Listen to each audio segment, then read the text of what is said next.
£10,000 a year, one project. Would you like one of these? I was thinking about maybe going back into employment. Everybody wants a magical solution to their problem. Everybody refuses to believe in magic. I've been travelling up and down the country looking for properties. You should invest where you live, where you know. We do. But expensive houses, no bins apparently. The bigger decision was, do I want to keep going down this sort of rabbit hole of... Do you have a view as to being part of Touchstone? Did it accelerate the journey or did it slow? Did it help in any way? Little knowledge is a dangerous thing. Hello and welcome to this week's edition of Money Matters, because as you know, I deeply believe that money does matter. It's not the money itself, but it's the choices that money gives you. And I'm joined today by young Michael. How are you doing? Very well, Paul, thank you. And thanks for agreeing to be interrogated. Very welcome, I think. Yeah, I think. Tell me in 10 minutes. A post in the Touchstone community caught my eye from Michael. And it said something along the lines that your neighbours thought you'd won the lottery. Explain more. How did you win the lottery?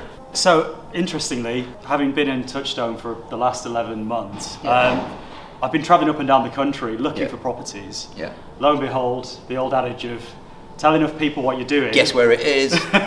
I actually ended up buying the house next door to where I live. Oh, funny that, isn't it? Property works everywhere. It does. When you say you bought the house next door, using your money.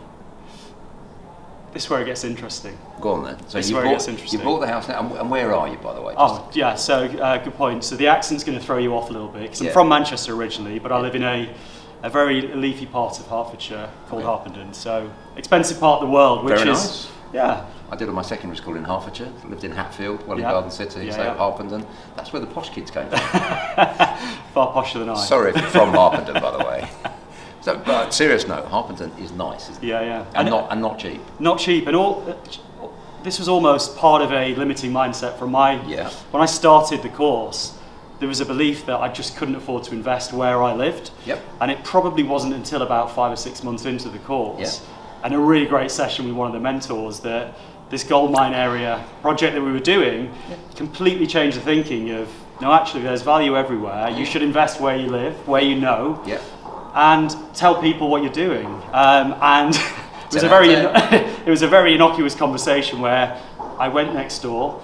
I needed to borrow a bin because mine was full, and garden leaves. Don't you have bins in Harpenden? We do. But expensive houses, no bins apparently. So I went next door, borrowed the bin, was talking about my transition from this corporate career into property. And lo and behold, the next part of the conversation was, oh, that's interesting. We're thinking of selling and moving. My next door neighbour wanted to go and move down to the south coast, be with the grandchildren, enjoy a lovely retirement, and the conversation really started there. So he gave you a house? Not quite. Okay, so my suspicion at this point is there's some form of vendor assistance involved here. Was the vendor, in so much as they were very open to having a very grown-up, open conversation. The interesting thing was that had this happened a year ago before I'd joined Touchstone, you'd have thought nothing of it. Well, I'd have thought I can't afford it. Thank you, but no thanks. That would have been the end of the conversation. Whereas I think what actually happened is I sort of went away and came home and spoke to my wife and said, "You won't believe the conversation I've just had." They went away and said, "Oh, we've had a really interesting conversation." We both reconnected the next morning and said, why don't we try and figure this out together? Because they wanted to, they wanted certainty of sale. They wanted to work with someone that they knew wouldn't let them down. And likewise, I knew that if we could find a fair price that worked for us, I could help recognise the value in the property. One of the things Michael said essentially is, I live in a posh area in the south, Harpenden, and I can't afford to invest there. It is stunning the amount of people that think it won't work where I live, and therefore they go 2, 3, 4, 5 hours away. So, number one, unless you've got a really good reason not to, your property investment area is wherever you live, or wherever you really know well. So you might have moved away, I don't know, a year ago, but you've just lived the last 40 years. It's the area that you know best, because you're going to know street values, house values, all the rest of it. Number two, it's called confirmation bias. You don't think about the opportunities until you know that they're there, but as soon as you're aware of the opportunities, they're everywhere. So Michael goes next door, borrow a bin, and he's suddenly involved in a conversation about, oh well, how can I help you relocate, essentially? Yeah, no, that's completely fair. So really, the primary question in my mind at that stage was, just really, how can I make this work? Yes. That was fundamentally it. There's not a way we can't make it, but how do we? Would you mind sharing the price point with the listeners? Not at all, no. I mean, we were £637,500. That's pretty specific. Yeah. I really had to think about that one, actually. Yeah. 637.5. Yes. Okay. Yeah. Was the purchase price of the property, Yep. which was based on, obviously we agreed this off market, but what we did do is go through the right diligence and fair process of having 3 estate agents around, value the property, go through the right procedure. Yep. And then on my side, it was really about sort of speaking to people within the network, speaking to mentors to figure out, okay, what are the different options whereby I could potentially acquire the property and recognise the value in the purchase. So you needed 160k traditional 25% deposit plus what? Another 20-30k of costs probably. So you were probably looking for what, 180 to 200 mark? I mean, depending if there's a refurb involved or not, I don't know. Yeah, there is a refurb involved. So yes. okay, so you needed to lay your hands on how much? Easily 400,000. Wow. Yeah. So you're doing a £200,000 refurb. Or you've done. You're doing. Yes. Doing. Yeah. We're in the middle of doing it at the moment. Okay. Yeah. So you had to come up with 400k. Yeah. And luckily you had 400k in the bank. Not quite. No. No. Okay. No. So when did you find it? How did you find it? Quite the opposite. So I think then this would have been in my head. I'd almost sort of written off the fact that this was even possible because I'd left my full-time, safe, consistent income. Yes. The traditional way of getting a mortgage, I'd be laughed out of there to say, could I borrow some money against this thing with no income? Yeah. But what I did have was some equity in our property. Okay. And so the conversation and the thinking changed around, okay, we know we do have some value that exists somewhere. Yes. How can we take this equity that sits in our property and leverage that to purchase the property next door? And that was the deal that was done, yeah? Yeah. So you've used the equity in your own home to buy the one next door? Yeah. Nice. Yes. Essentially on a commercial bridge product. Yes. Which funds everything. So purchase, stamp duty, development. Yeah, okay. So nugget number 3. Massive amount of people in the UK are focused on paying off their mortgage. And once they pay off the mortgage, what they've got a non-productive asset that they don't use ever until they panic. And what they generally do is take one of these equity release mortgages after they've retired or whatever, which means they get some money and they don't generally have to pay anything back. But when they die, the house goes to the equity release company. It's quite often what happens. And it just makes me cry when I see that happen. It's just, it's not efficient in any way, shape or form. So you've used your equity for productive means. Yeah. But so you bought it for 637.5. Yes. Well, remember this. You're spending some money on it. Yeah. So you said 400. So what are you spending? What's the refurb? About 200? Just shy of 200. Yeah. Okay. So you're buying it all in with, I'm going to guess, with bridging loan costs and whatever, for not a lot less than 700. Yes, slightly more than that, yeah. Okay. Once you roll in stamp duty and other costs, yeah. So for the sake of keeping it simple for the camera, let's call it, and by the way, we haven't talked through these numbers, which I'm a bit ish, because I'm guessing, basically. So it's 700k to purchase it, and finance and everything. Another 200 to refurbish it, that's about 900. Yes. And what's the plan at the end? What's the end value? What's the exit? Yeah, so the end valuation is, well, from Savills was 1.1 million. Nice. Yeah. That's 200,000. Yeah. And I don't want to embarrass you or whatever, but in my old day job, and I'm going back 20 years now, or even today, I mean, for Christ's sake, a £200,000 salary, because you'll talk about £200,000 profit. Yeah. So is this a flip? Is that what you're going to do with it? Potentially, yeah, depending what happens with the market. Yeah. Either flip or retain. I mean, I'd love to retain it if we can, but either way, it's good. But I mean, I'm sure you'll have friends like I've got friends who would love to be on £200,000 a year. Yeah. That's one project, isn't it? Yeah. £200,000 a year, one project. Would you like one of these comments below? It's your first year with Touchstone. Correct, yeah. And so why not corporate, and why property, and why this particular route? Feels a little bit of a cliche right now, but I think the whole lockdown thing happened. I've got 2 young daughters who at the time were sort of, 8 and 6, obviously now a year older. Yeah. And I think there was just this realization within me that there was a level of unfulfillment of I worked in a great company. Yeah. I was incredibly well paid. Yeah. I was in a comfortable space. Yeah. I had a nice life. But there was just something inside of me that just didn't quite connect. And some of my highest values, I just didn't feel like I was living in harmony with. So I love the language. Yeah. This is mindset stuff. This Yeah. is value. Yeah, love Yeah. it, love it. Well, yeah, I can absolutely empathise with that because from 20 to 40 years old, I did the whole corporate thing. Yeah. And I can remember, and I had children very young, so I was 23 when Becky, my oldest daughter, was born. Right. I remember being 1-year-old, then I did the whole corporate thing, and suddenly she was 17. I was like, jeez, what happened there? Time out. I just want to share with you a little snippet about me and about you becoming wealthy through property. I left home at the age of 17 with £170 in my pocket. 40 years later, I live here in Monaco. How did I do that? I became wealthy through property. I wrote down that knowledge, that experience, because I wanted you to have exactly what I had. Because I want you to become wealthy through property too. So please click the link below, get a copy of this book, and now let's get back to the video. And really that was a big, so I was made redundant and I could have gone and done it all again. Yeah. But I just thought, nah, I'm done with that. I'm on to the next phase of my life. And I really love the amount of time that I get to spend with all of them now. So Yeah. well done you. Thank you. But it isn't just this one project you've done in this year, is it? No. What else have you done? Well, I didn't really think I'd done a huge amount actually until you wrote it down. Until I wrote it down and reflected actually, and it was a call with a mentor from Touchstone on Thursday, where she just sort of played back some of the things that I had achieved, and all of a sudden there was this sort of light bulb moment where I thought, oh, actually, no, it has been. I've done all right. It's been well, and I think the thing is, it's been very, very.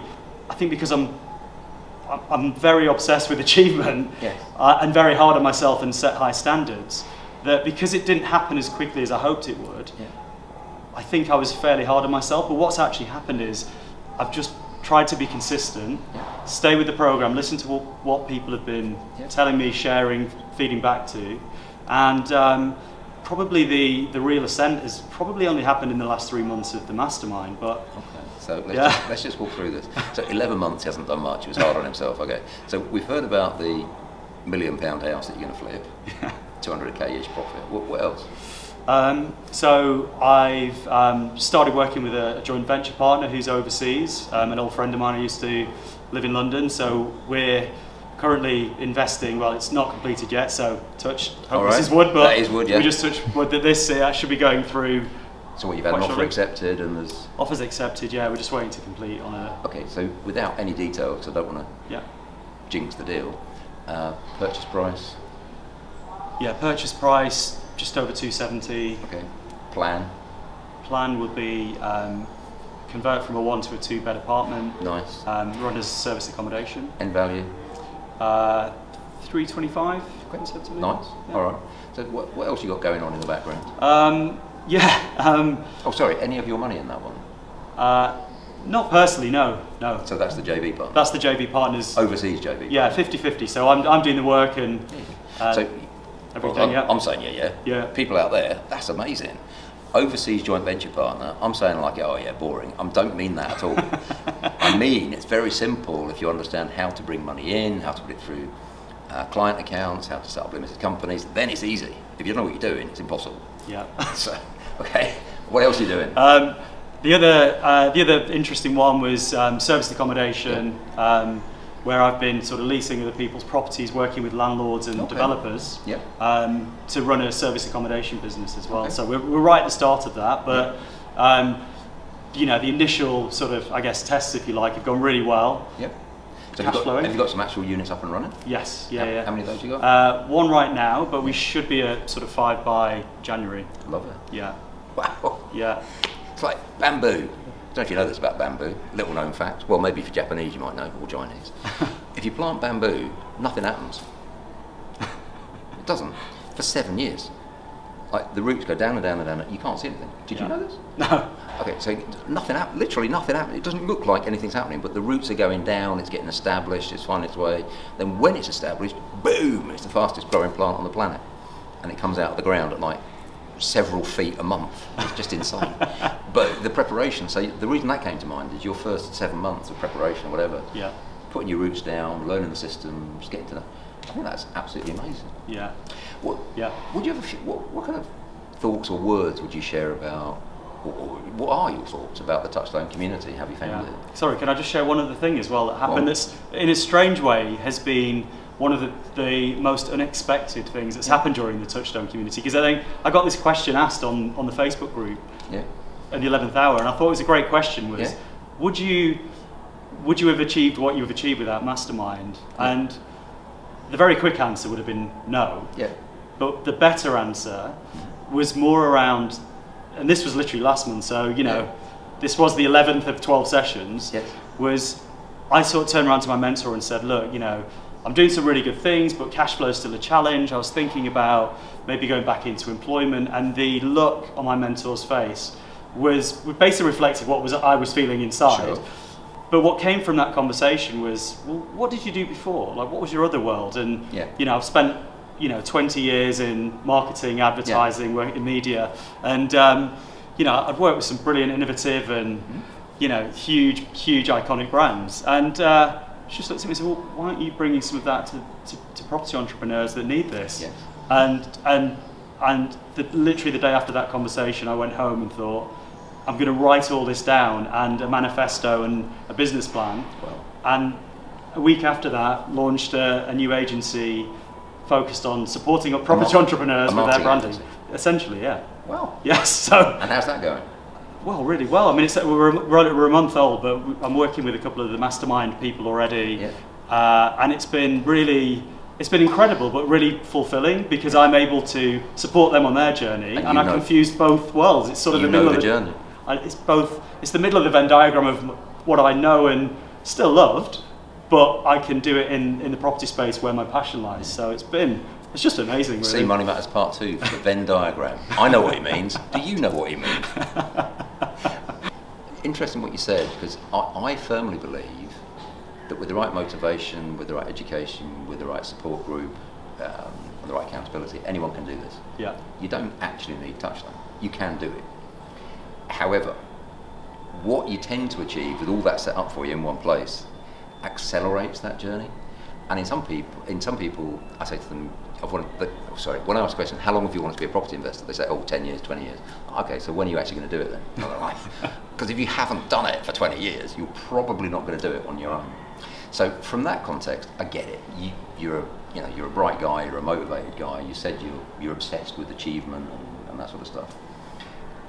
Do you have a view as to being part of Touchstone? Did it accelerate the journey, or did it help in any way? Yeah, 100%. Whilst I know if I set my mind to something, I'll do everything I can to get there. Property is not a quick win. It's not easy. No. And for me, when I moved out of a corporate environment where I had teams of people around me, and you've got support, and you don't really recognise how much support you did have until you're it's not there. Until you're literally on your own. And what was incredible actually for me was it was the weekly check-ins. It was the moments of just reflection of what have you achieved this week, and in your head you're saying, I feel like I've achieved nothing. In fact, I feel like I'm going backwards. And it takes, there's a lot of no's, there's a lot of knockbacks. It takes a while to get a deal, and your ego coming out of a corporate world where, in fairness, I think life's a little bit easier because you've got other people to kind of support what you're doing. There is no hiding place here when you do it on your own, and being, the sort of least intelligent person around the table, for your ego is quite hard. Well, for my ego it was quite hard. But what was brilliant about the community is what I think he means, least experienced or educated in property or something. It's not the least intelligent. But I think the combination of the supportive environment, the accountability, the regularity of interaction, because for me, I went to achiever mode when full steam into knowing.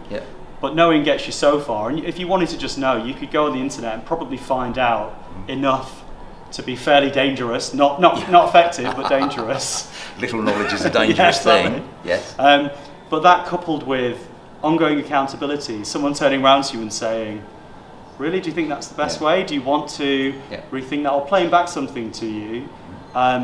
is incredible, but the people I've met along the way, and the mind share that happens when you spend time with other people who have the same goals, have the energy, have ambition.